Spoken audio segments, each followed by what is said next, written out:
Trebuie să revin un pic la discuția anterioară, vă spuneam, și o să-l rog pe colegul nostru, pe Răducu, să ne ajute cu imagini. Legistm este și partenerul nostru al emisiunii, care ne oferă, de altfel, legislația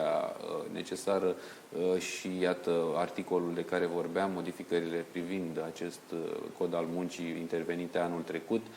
care, cum spuneam, au adus anumite plusuri în privința protecției angajaților de abuzurile angajatorului, dar se evocă acolo și această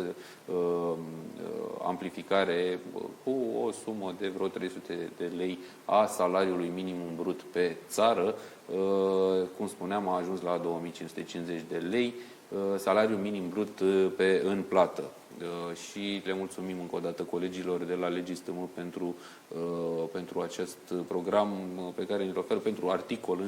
în special, dar în articol, vedeți, sunt mai multe mențiuni subliniate care, de altfel, reprezintă legi, iar la un simplu click le puteți accesa în mod gratuit acele legi odată ce accesați și site-ul legistm.ro de care v-am menționat.